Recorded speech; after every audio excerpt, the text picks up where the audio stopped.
اینجا دفتر مرکزی رادیو زودیست و من شالوی گلخوجه شما را با آخرین خبرهای روز 30 آگوست آشنا میکنم. امروز در برنامه در پیشروی عید قربان زبحی چورво در نزد بلندوشانه‌های دوشنبه منع شده خلافکاران را تا $2000 جریمه خواهند کرد. بر پایه سازش دو طرف یک گروه معلمان از روسیه به تاجیکستان آمد. من حالا شیوه های تعلیمی شما را نمیدانم ولی کار میکنیم. هدف نهایی همین است که کاری ما نتیجه بدهد، هم برای کودکان و هم در عموم برای کشور شما. و وزارت اقتصادی و حفظ کریر زنان توجیک را به اسقاط ҳамл تشویق میکند. وضع اویلویمان از نگاه مادی کمتر بود و ما اصلا مبلغ برای کلان کردن بچه‌ها نمی‌رسید. به ساکنان شهر دوشنبه زبحی چورво را در روز عید قربان در نزد بلندوشانه‌ها منع کردند. آنهایی که این مقررات را رعایت نمی‌کنند تا 16000 سومانی معادل $2000 جریمه خواهند شد. در هر منطقه شهر برای زبحی چورво جای‌های مخصوص ساخته شده است و باید خواهشمندان در آنجا قربانی خود را آماده نمایند. در گذشته ساکنان دوشنبه بدون مشکل در نزد منزل‌های خود چورво را ذبح می‌کردند. در تاجیکستان روز 1 سپتامبر عید قربان یکی از دو عید مسلمانی را تجلیل خواهند کرد. برنامه را با موضوعهای دیگر پی میگیریم. شام دیروز یک گروه از آموزگاران روس وارد دوشنبه شدند. این آموزگاران فن‌های مختلف در منطقه‌های گوناگون کشور اکثرا در لیسه و گیمنازیاهای پرزیدنتی درس خواهند گفت. هدف از دعوت آنها به تاجیکستان تقویت زبان روسی در کشور عنوان می شود. همکاران ما نیز روز گذشته در فرودگاه بودند و جریان استقبال از آموزگاران را نوار گرفتند. استقبال پرهیاهوی آموزگاران روس در فرودگاه دوشنبه. آموزگارانی که روسیه آنها را برای 1 سال به تاجیکستان فرستاده است. معلمانی که مقامات و همکاران تاجیکشان آنها را پیشواز گرفتند و باید به شاگردان زبان روسی و دیگر فنها را درس بدهند. در قطار 30 نفر آموزگاری که امروز به جمهوری از فدراسیون روسیه می آیند، نه تنها معلمان از فن زبان و ادبیات روس، در قطار آنها آموزگاران از فن متماتیک، فیزیک، بیولوژی، شیمی و همچنین تکنولوژی‌های اطلاعاتی هستند. مقامات میگویند هدف از جلب آموزگاران روسیه تبادل تجربه بین دو طرف است. اهمیت نهایت زیاد دارد چون ما از یکدیگر تجربه می‌آموزیم. برای رشد و نموی آموزش زبان روسی در مکتب‌های ما زمینه می‌گذارند. باید قید کنید از تجربه وزنی آموزگاران فدراسیون روسیه و آموزگاران شهر دوشنبه باوری دارم صفت تعلیم و تربیت باز هم خوبتر و بهتر می‌شود. آموزگارانی که به دوشنبه آمدند میگویند امیدوارند تجربه اولشان در تاجیکستان که دربارش خبرهای منفی بیشتر میشنیدند موفق میشود.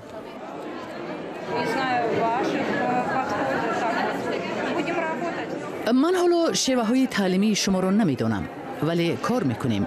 هدف نهایی همین است که کاری ما نتیجه بدهد، هم برای کودکان و هم در عموم برای کشور شما. با کار فرستادن معلمان روس که تقریبا $1000 مزد کار میگیرند بخشی از یک برنامه وسیع روسیه برای بالا بردن مقام زبان روسی در تاجیکستان بوده است.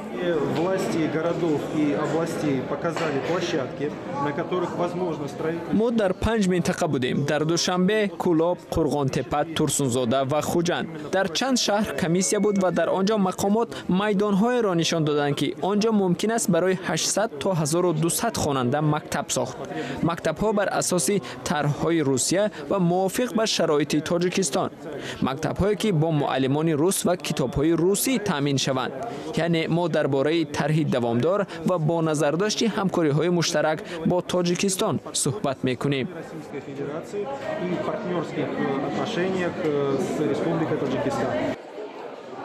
اکنون گروه اولین در دوشنبه و ناحیه‌های حصار و وحدت درس می‌دهند.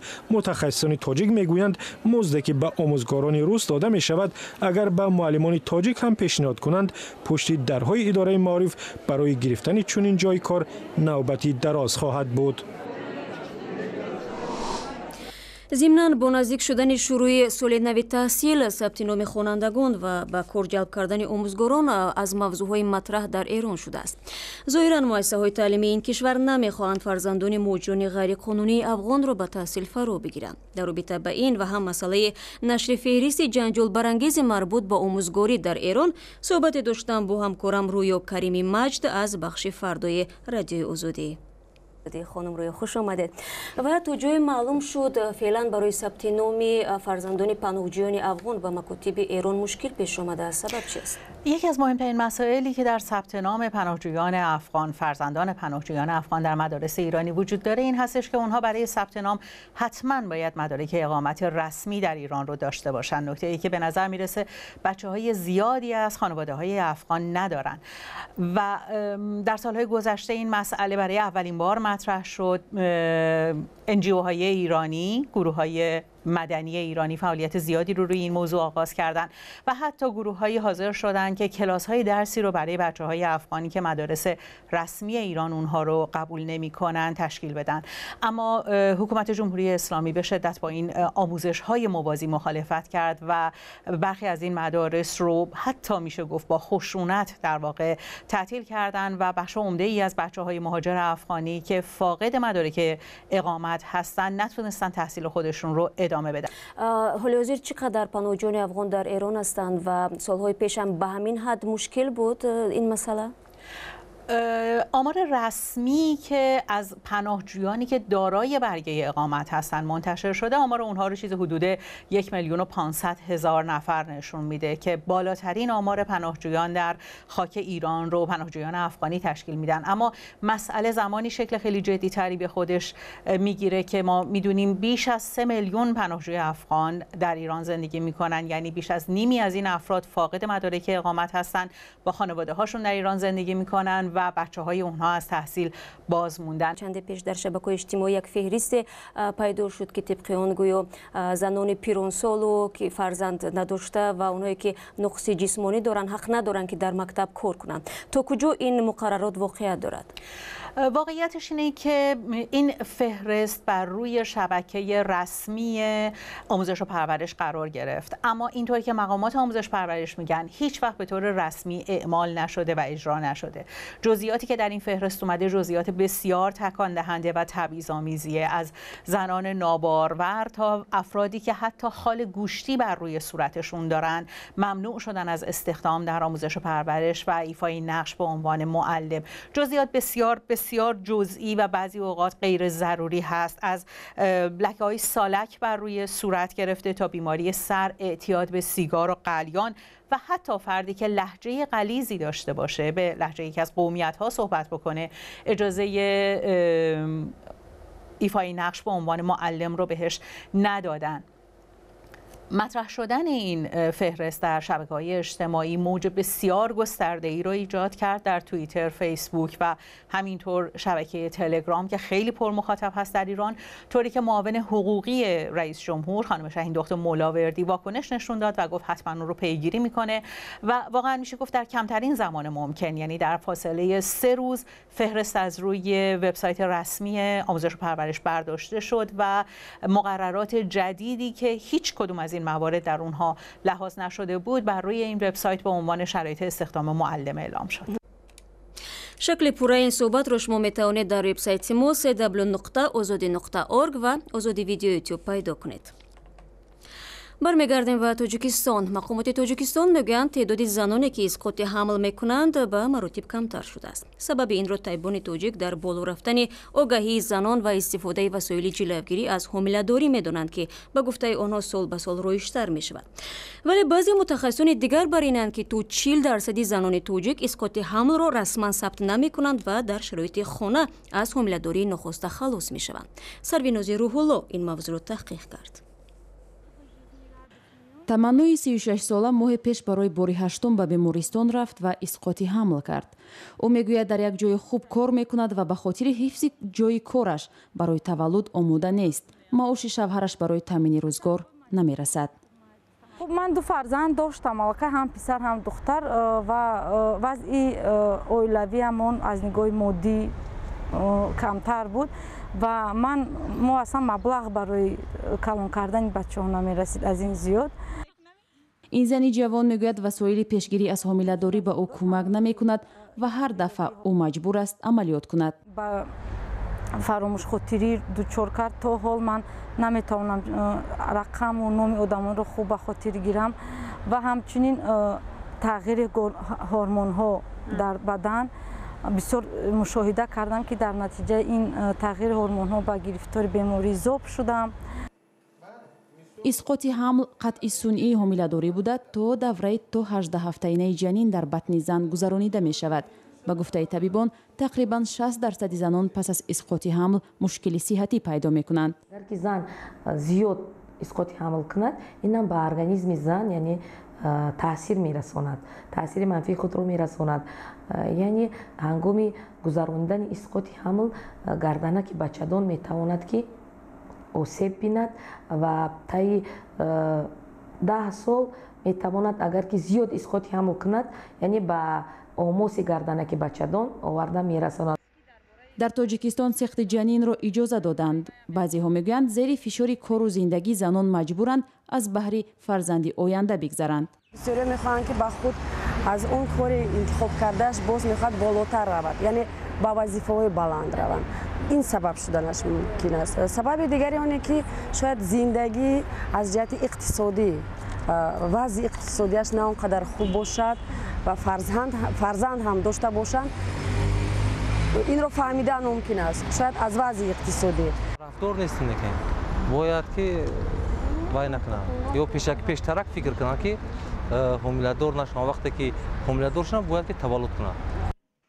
дар ҳоли ҳозир беш аз нисфи аҳолии ҷомеаи тоҷикистонро занон ташкил медиҳанд ва феълан ҳудуди 2 миллион зани синни қобили зоиш зиндагӣ мекунад. ҳазорон нафари онҳо солона сихти ҷанин мекунанд ва онро як роҳи танзими оила мешуморанд.